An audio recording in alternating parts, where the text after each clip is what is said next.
Hello, everyone. This is Eddie Reyes with Jurex Bar Prep, and today we're going to talk about my schooling, right? Going back to when I was in elementary.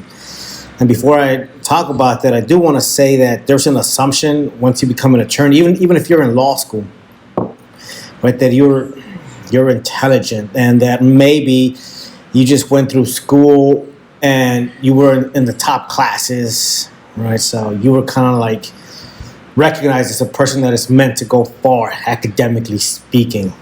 And to me, that wasn't the case. And I guess some of the stuff may surprise you, maybe it won't. So I'll talk about that. Before I do that, I do want to say that I do have a new promotion code for bar essays and for Adapt the Bar. So there's going to be a link there at the bottom, a little email, self-response type kind of thing.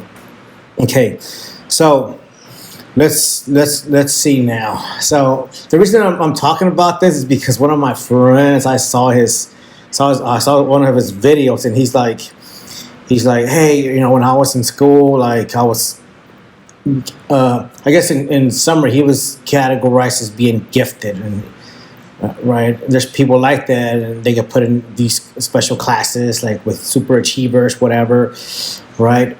And so for me, that wasn't the situation. Of course, I'm happy if that happens. If that happens to you, I'm happy, right? That's great.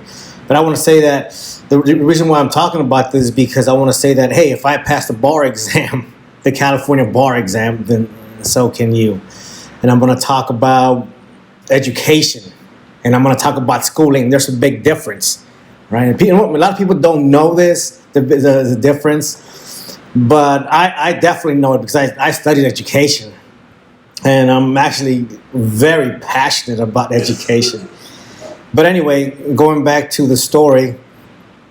So when I was in elementary, a lot of you guys know this. Like at some points, at some school years, I was only Latino kid, and the rest of the students were black kids, right? So I was, actually, thinking back, like I learned a lot, right? Just kind of being a little different, and I kind of enjoyed it. And I kind of enjoyed that, just being a little bit different. But anyway, what happened was that when it was time to go right from elementary to middle school, they selected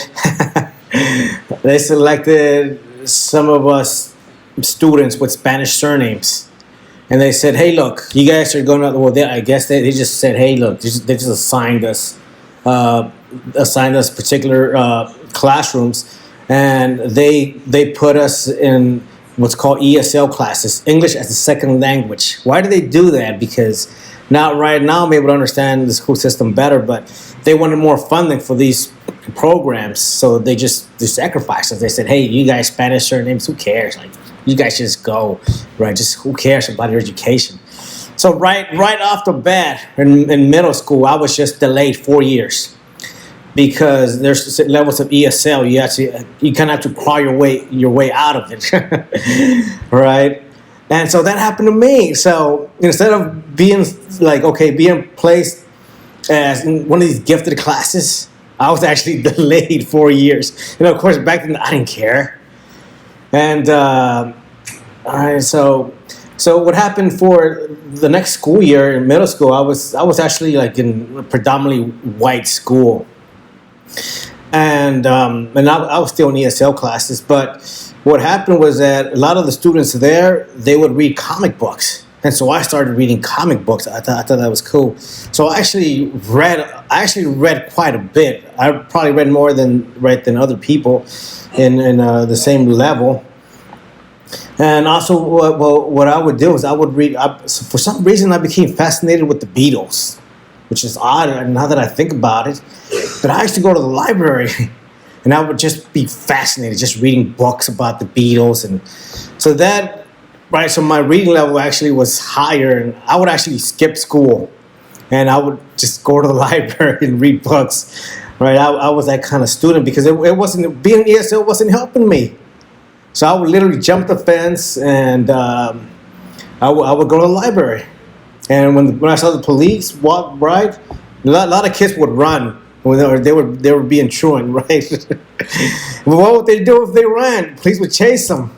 So when I saw the police, I would just, just kind of walk. And then I remember I developed a bad case of acne because I would go to Jack in the Box. I used to love French fries. I used to be like, okay, cool, and I would just eat a lot of French fries. So that made my skin right at that age. You have very sensitive skin.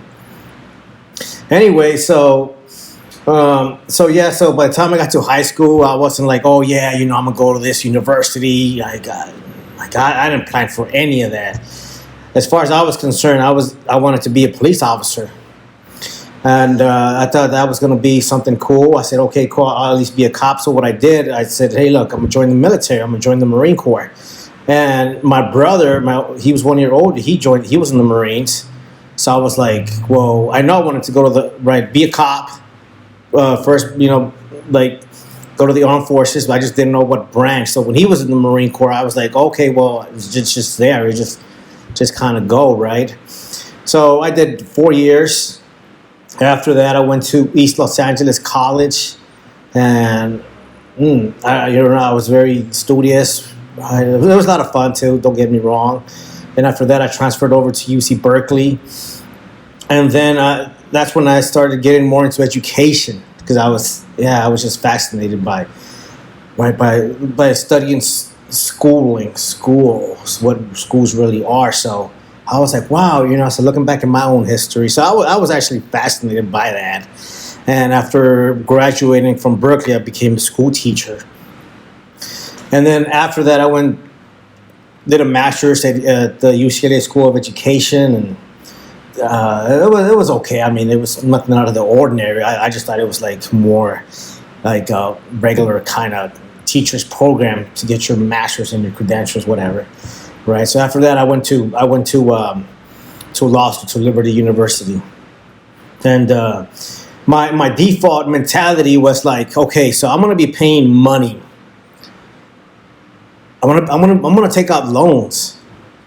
So now, since I'm in the School of Law, I want you, the School of Law. I want you to teach me law. I want you to teach me so that I can pass the bar exam and so that I can practice law. What's wrong with that? Nothing. That's the way it should be. And so they have a big, what are they called? Big box companies. You guys know who I'm talking about.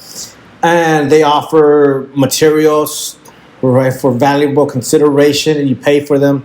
And so I said, okay, great. I'm going to take you up on your deal. I'm going to sit here. I'm going to listen to you talk. I'm going to take notes. I'm going to read the supplemental material.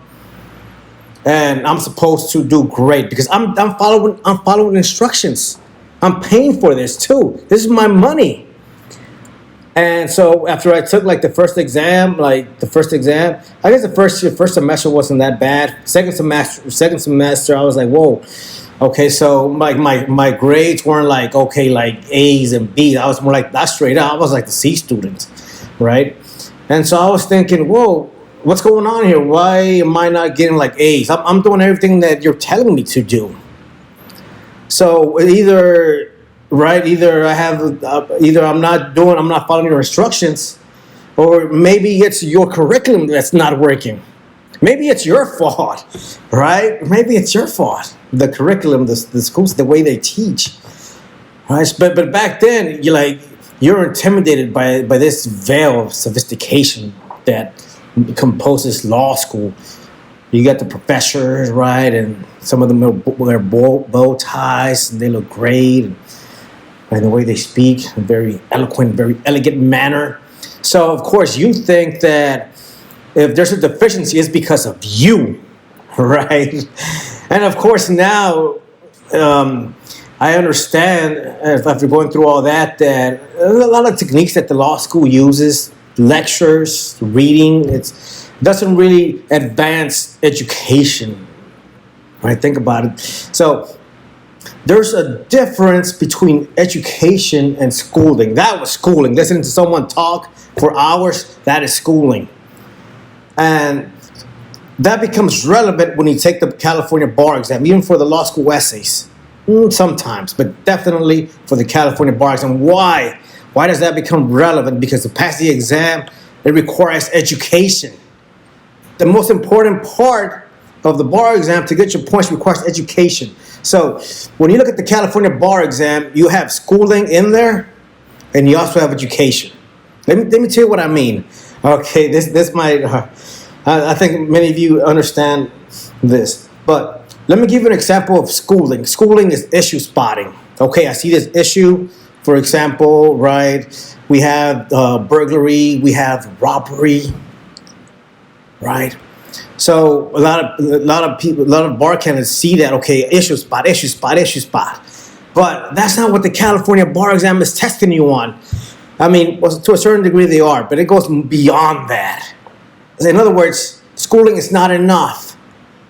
Right? Being able to recall the issues, the rules. Hey, I got this issue, right? I got it patted down. My rule statements, right? It's great. The California bar exam, the bar examiners, they're going to assume that you know the law. So then what's going on? How are they testing you? They're testing you through education, through that, from that field. They're saying, hey, look, apply the rules to the facts. Apply the facts to the rules, right? So you have to, right? It's a process where you have to make the two bodies interact, and that requires education. Let me tell you what education means, and this comes from the etymology perspective. Education means to draw from within. Inside, outside. They're asking you to apply the facts, right, to the rule statements. That has to come from inside, not outside. That is education. The opposite of that, or something that is not education, is schooling, or it's indoctrination, whatever. Like they make you think a certain way, right? A perfect example of that is, okay, state the rule. And of course, if you look at bar essays, you look at all these answers that don't get a passing grade, for a lot of in most situations, they capture the issues and the rules, but the analysis is weak. Right? And so, to me, the reason I was able to pass is because I was able to focus on the analysis of what it means, right, to develop your to develop it from within, to apply the facts, and that's where the points come from. And that's actually something that I enjoy doing. To me, it's like tutoring is the way that I teach, and what I want you to focus on, that's education. That's what's going to make you. That's what's going to help you pass the California bar exam. So if I can do it, and you guys write all these obstacles that I went through, if I can do it, you can do it. And a lot of times I want to say this, that it's not your fault. Right? If you're not getting like passing answers, or if you failed in the past, I want to say it's not your fault, because a lot of times, right, you're induced to believe, or right, the schools make representation. So just the way that we think about schooling is that, yeah, you're supposed to just go to your classrooms and and take in the lectures, and then you'll do well. But for these type of exams, the California bar exam, it requires more than that. It requires practice. It requires skill. And a lot of times schools don't offer that. So I offer that, and I love tutoring. I love working with people. So my information is below. Hope you enjoyed this video. I wish you all the best. Until soon.